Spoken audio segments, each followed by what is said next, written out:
Well, the State Department, and particularly the EUR, the European Division, was very hostile. Very hostile.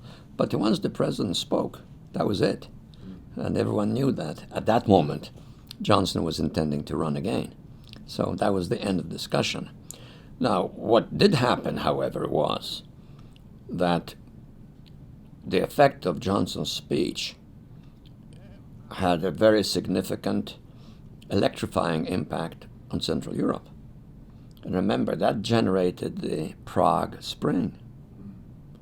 And the Prague Spring was such an initial success that the Soviets, a couple of years later, invaded Czechoslovakia, discredited themselves completely within the communist world by a communist country occupying another communist country.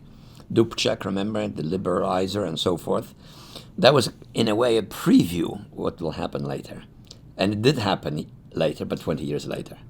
So the Soviets, by crushing it, gained 20 years, but in a sense, deepened and accelerated their own internal decomposition. To what an extent the American political elite, not to mention the public at large, understands the full dimensions of ongoing problems.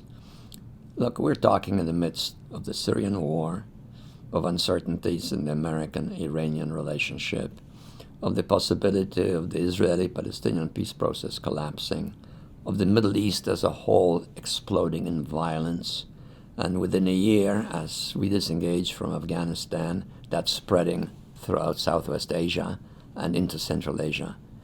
How many Americans writ large understand this? I would say practically none. To what extent the elite internalizes and makes all of the connections between these events? Very few cases. So, to go back to the era we're talking about, no, I don't think there was any sort of deeper grasping of what the strategy was about. But in a way, that was to my advantage, because I'm not sure that there would be full support for what I was advocating. Some people were saying I'm a communist appeaser. Others were saying I'm a Russophobe. But since there wasn't much of a discussion on the subject, it was easier for me to operate, and then eventually to have the opportunity to exercise the levers of power when I became the president's national security advisor.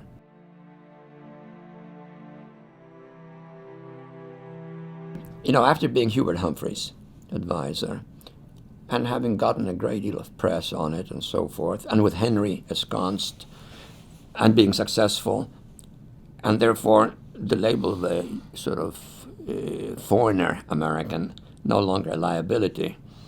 In the early 70s, I was literally being solicited by almost every single senior Democratic candidate for president, except for the most extreme ones, to be there. Then their respective national security, kind of guy in the campaign for nomination. And I remember I talked to my wife about that, and I said, I don't know who I really ought to go for.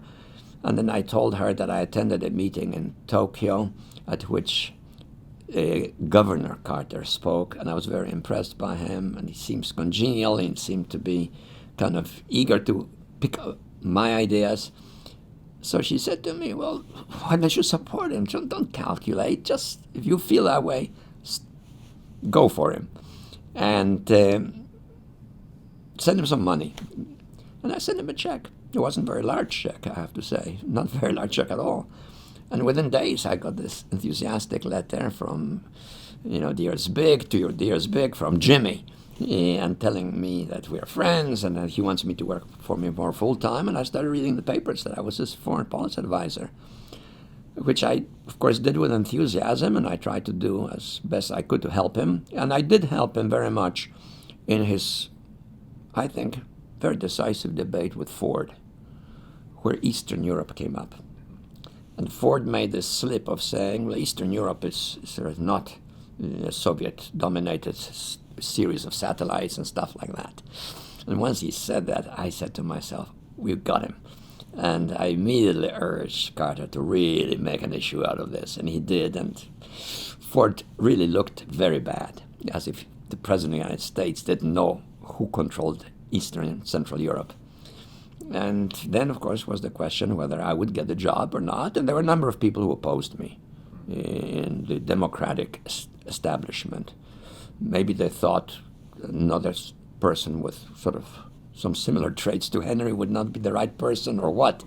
But they really opposed me. So it was touch and go, and I had to wait quite a long time before he actually came back to me and said, "Will you do me a favor? Will you be my national security advisor?" When I heard him say, "Will you do me a favor?" I thought he was going to make me an assistant secretary of state. But it was a little bit of a teaser from him. And by then, I also have to say, and I hope this doesn't sound disrespectful, because I always respected him as president and leader of this country, but we were kind of friends. I can say this. I like the guy. I like his wife. We had wonderful discussions on the weekends about different subjects: history, Civil War, comparisons between the American South as a conservative entity and earlier pre-communist Poland, religion. He was very religious. Well, what does that mean in the 20th century, 21st century? Children, any number of subjects. The relationship was one of my commitment to him fully, respect for him, but I could sense he liked me, and I was devoted to him, and I could say things to him that others couldn't say.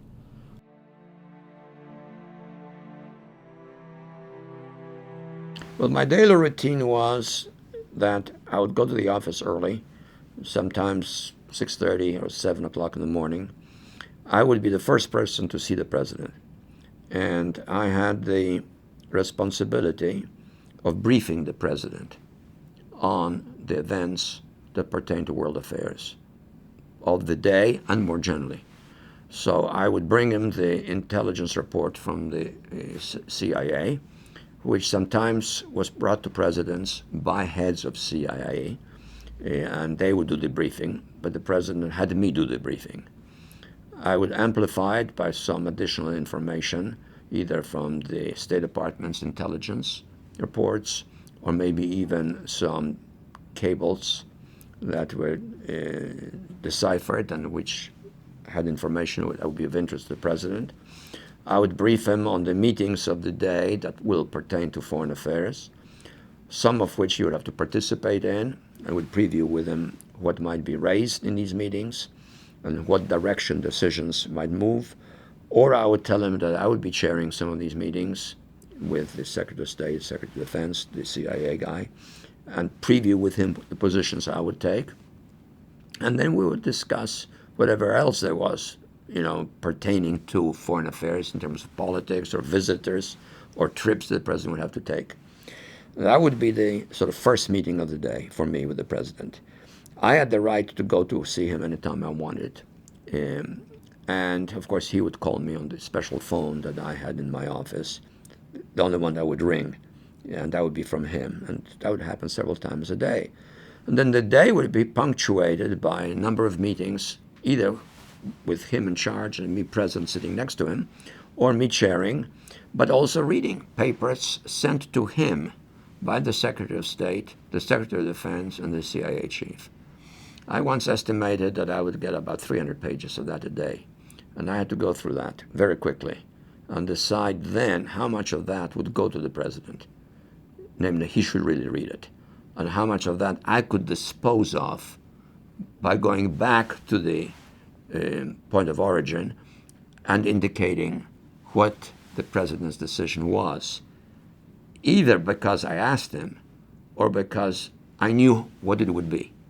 And I had my own way of formulating these responses so that if it came back, I would know whether I did consult the president on it or whether I assumed that I knew what he would say. Because there was no way he could handle it all. Carter was the kind of a person, if I gave him 300 pages, he would read the 300 pages and write on every single page a marginal note.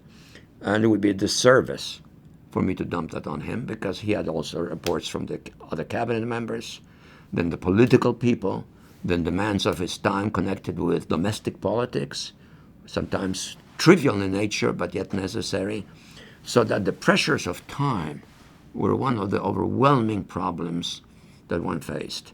Actually, if you look at the tangible list of his accomplishments in foreign affairs, it's a bigger list than of almost all post-World War II presidents.